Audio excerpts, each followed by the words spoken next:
Assalamualaikum warahmatullahi wabarakatuh. Hai sahabat Sansani, jumpa lagi di channel YouTube Rumah Sakit Sansani dalam podcast Bincang Sehat.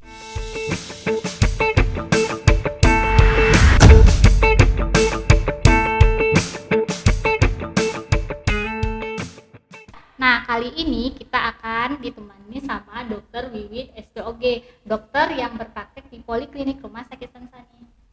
Halo, selamat Sansani. Yeay. Makasih ya dok, udah nyempetin waktunya untuk datang di podcast Bincang Sehat ini. Iya Mbak Ian. Jadi gimana? Ini topiknya apa? Nah, hari ini kita akan ngebahas tentang deteksi dini kanker serviks dok. Oke. Nah, lanjut aja ya dok. Iya. Kalau biar sahabat Sansani di rumah juga pada tahu sebenarnya apa sih dok yang dimaksud dengan kanker serviks? Nah, sebenarnya ini saya ceritain dulu ya. Kanker serviks ini angka kejadiannya itu cukup tinggi di dunia, termasuk peringkat kedua yang mendeteksi angkanya terjadinya kanker di perempuan. Nah, kanker serviks ini sendiri merupakan kanker yang terjadi pada mulut rahim dan angka kejadiannya cukup tinggi pada perempuan. Oh, jadi angka kejadiannya cukup tinggi ya dok? Iya, jadi kanker serviks ini dia memiliki peringkat kedua tertinggi di dunia gitu. Tertinggi di dunia. Nah dok, biar sahabat Sansani juga tahu nih kira-kira apa sih dok tanda dan gejala dari kanker serviks dok? Gejala awalnya itu paling sering yaitu adanya keputihan yang berlebihan, keputihan yang berbau, atau kadang-kadang bisa terjadi nyeri saat berhubungan seksual, keluarnya darah saat berhubungan seksual, itu banyak ininya. Tapi yang terjadi awal-awalnya itu yaitu adanya terjadinya keputihan yang berlebihan dan tidak normal. Keputihan yang tidak normal itu seperti apa? Keputihan yang berbau, berwarna kuning, dan menyebabkan kadang-kadang bisa terjadi gatal juga. Itu berlebihan. Kalau keputihan itu kan ada yang normal juga. Yang normalnya itu dia tidak berbau, tidak gatal, dan warna itu cenderung putih atau bening gitu. Dok, kalau ngomongin masalah tadi kan tanda gejalanya salah satunya keputihan. Iya. Nah, keputihan itu dialami para wanita itu atau perempuan itu kan ada di awal haid dan di akhir haid. Itu termaksud enggak dok kira-kira ya? Oh enggak. Jadi kan yang seperti saya jelasin tadi, keputihan itu ada yang normal dan yang abnormal. Yang normal itu seperti apa? Yang normal itu dia tidak berbau, tidak gatal, dan tidak berwarna kuning atau kehijauan. Warna itu cenderung bening atau putih normal seperti biasa. Gitu. Oh ya, berarti kalau sebelum haid atau sesudah haid misalnya ada keputihan itu yang normal ya dok ya? Iya, itu yang normal. Biasa dialami oleh para wanita. Nah, bener. Terus dok, kira-kira penyebab dari kanker serviks ini ada nggak sih dok hubungannya dengan gaya hidup atau pola makan? Nah, kanker serviks ini paling sering penyebabnya itu karena adanya virus HPV atau Human Papilloma Virus. Itu terjadi salah satunya akibat berhubungan tidak berganti-ganti pasangan gitu. Jadi biasanya virus HPV ini dia akan bersifat dorman atau tidur pada laki-laki, sehingga laki-laki itu tadi bisa menularkan terhadap perempuan, yang mana menyebabkan salah satu faktor terjadinya kanker serviks gitu. Berarti penyebabnya salah satunya hubungan intim ya dok ya? Iya, salah satunya dengan berhubungan seksual. Penyebabnya itu karena adanya virus HPV atau Human Papilloma Virus. Yang biasanya dialami saat hubungan masuknya itu Nah, salah satu penularannya melalui berhubungan seksual. Dok, kalau misalnya tadi salah satunya berhubungan intim dapat menyebabkan kanker serviks. Kalau misalnya faktor genetik kira-kira mempengaruhi nggak dok? Faktor genetik sejauh ini tidak ada, karena itu murni karena adanya virus HPV penyebab terjadinya. Jadi kalau untuk genetik tidak bisa menyebabkan kanker serviks. Berarti kalau beberapa orang berpendapat bahwa salah satu penyebab kanker serviks ini ada faktor genetik, berarti mitos ya dok? Iya. Mitos.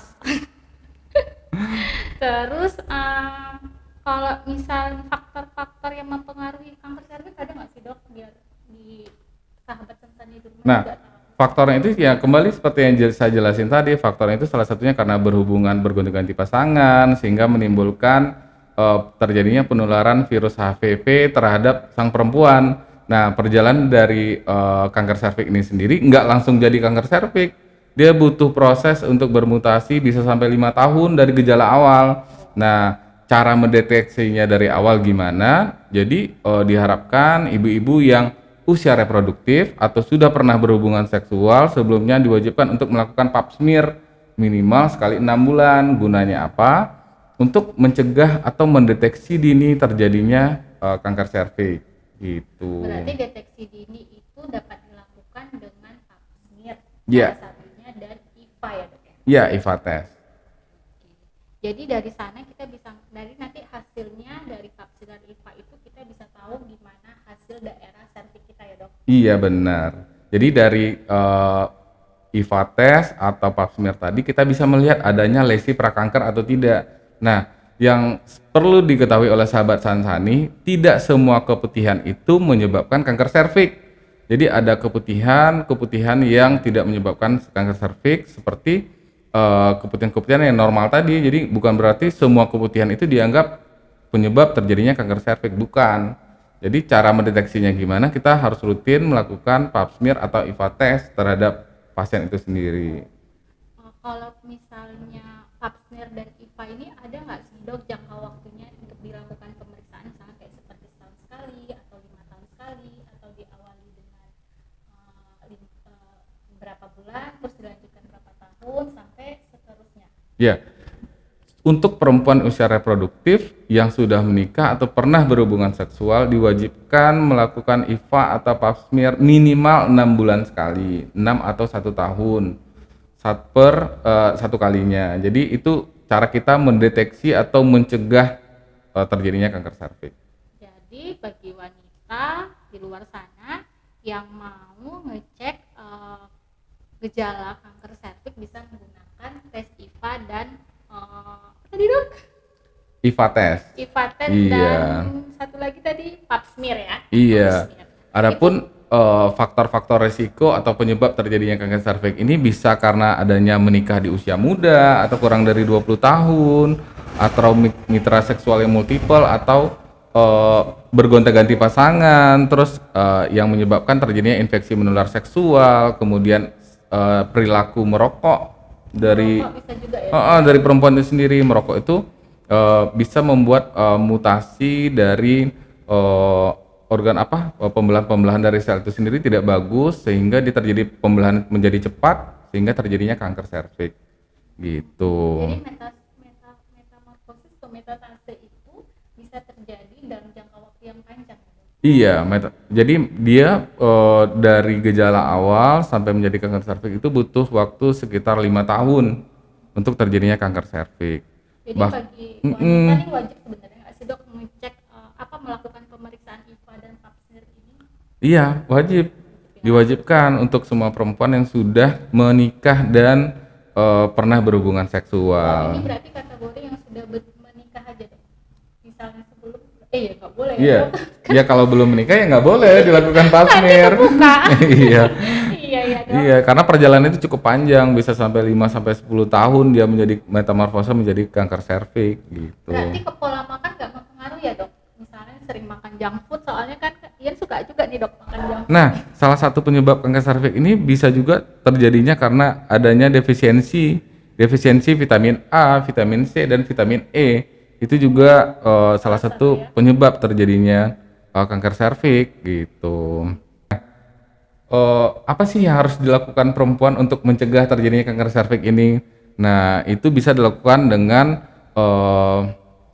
meningkatkan iman dan takwa, kemudian tidak tidak bergonta-ganti pasangan, kemudian hindari penyakit hubungan seksual yang berisiko. Nah, Kalau yang beresiko itu misalnya sering jajan di luar, gitu sering kan jajan, itu kan jangan hubungan jajan seksual ya. berisiko salah satunya. Terus melakukan pap smear secara teratur atau IVA test secara teratur minimal 6 bulan sekali untuk jika terjadi mengarah ke adanya lesi prakanker atau mengarah terjadinya cikal bakal terjadinya kanker serviks, kita bisa deteksi secara dini dan lakukan pengobatan secara dini gitu. Dok, tadi kan ngomongin masalah jajan nih. Ini jajannya untuk yang cewek aja atau yang perempuannya atau untuk yang cowoknya juga bisa menyebabkan? Dua-duanya karena kan virus HPV ini kita nggak tahu datangnya dari mana, siapa yang menularkan nggak tahu. Kalau perempuan terjadi pada perempuan itu menyebabkan terjadinya adanya kanker serviks. Tapi kalau pada laki-laki dia bersifat dorman nggak ketahuan. Gitu. Berarti bisa ditularkan dari si cowok ataupun memang si cewek yang bergonta-ganti pasangan. Iya, Dan benar. cowoknya juga bisa juga yang bergonta-ganti pasangan ya dok. Ya, benar sekali. Jadi dok, pertanyaan satu, kalau personal hygiene bisa nggak sih dok mempengaruhi terjadinya kanker serviks pada wanita? Oh, personal hygiene maksudnya? Kebersihannya. Oh, Kebersihan bisa. daerah kita dok. Nah, jadi yang menyebabkan itu ya karena virus. Jadi kalau dia terinfeksi virus HPV itu sendiri bisa menyebabkan terjadinya kanker serviks. Kalau enggak ya enggak masalah gitu. Nah, intinya kesimpulan dari podcast kita pada hari ini, pertama, tidak semua infeksi HPV itu kanker serviks. Yang kemudian pentingnya HPV DNA atau testing untuk screening awal lesi prakanker untuk mencegah atau mendeteksi dini terjadinya kanker serviks. Kemudian lakukan vaksin HPV atau human papilloma virus untuk mencegah terjadinya kanker serviks. Jadi yang kita sebutkan tadi ya intinya tidak semua HPV atau lesi prakanker atau keputihan itu adalah kanker serviks. Kita deteksi dini dengan melakukan screening, IVA test atau lakukan pap smear atau bisa dilakukan biopsi. Kemudian tingkatkan iman dan takwa untuk tidak bergonta-ganti pasangan, kemudian sehingga mencegah terjadinya tertularnya virus HPV terhadap diri kita sendiri. Mungkin itu dari saya. Dan satu lagi dok, tadi kan apa tuh? bahas vaksin nih kan dok. Jadi misalnya vaksin itu bagi yang belum atau yang tidak terdeteksi ada tanda-tanda kanker di dalam tubuh. Oh enggak, vaksin itu kita lakukan tidak menunggu tertular dulu, tidak menunggu terjadinya kanker serviks dulu. Contohnya, pada remaja-remaja muda yang akan menikah, dia bisa melakukan vaksin HPV dari awal. Nah, bisa kita lakukan salah satunya untuk mencegah tertularnya virus HPV itu sendiri. Jadi dari dini nih kita, umpamanya Mbak Ian nih belum menikah umpamanya. Kemudian mau melakukan vaksin HPV sebelum menikah itu boleh. Sama halnya dengan kita melakukan vaksin tetanus, injeksi TT pada vaksin tetanus injeksi tetanus pada orang-orang yang akan menikah. Oh, jadi misalnya Ian nih kayak misalnya Ian udah misalnya Ian melakukan pemeriksaan pap smear atau IVA. Jadi dari hasil tersebut tidak ditemukan tanda-tanda gejala kanker serviks. Jadi Ian bisa langsung ikut vaksin ya dok? Boleh dilakukan vaksin. Tapi kalau dia adanya gejala atau adanya keputihan atau adanya lesi prakanker setelah dilakukan pemeriksaan itu belum bisa, harus diobatin dulu. Sudah pengobatannya tuntas baru dilakukan vaksinasi. Oke, itulah kesimpulan dari penjelasan tentang kanker serviks pada podcast kali ini. Nah, jika sahabat Sansani ada yang memiliki keluhan, langsung saja datang ke Poliklinik Dr. Wiwin SPOG yang berpraktek di Rumah Sakit Sansani. Ya, saya praktek setiap hari Senin sampai Sabtu mulai dari jam 12 siang sampai jam 16.00. Jadi buat bunda atau teman-teman sahabat Sansani yang memiliki keluhan mulai dari kebidanan atau penyakit kandungan, bisa datang ke Rumah Sakit Sansani untuk kita lakukan pemeriksaan lebih lanjut. Oke. Nah, dan tetap jangan lupa di subscribe, di like, dan di komen ya guys. Oke, terima kasih. Yeay.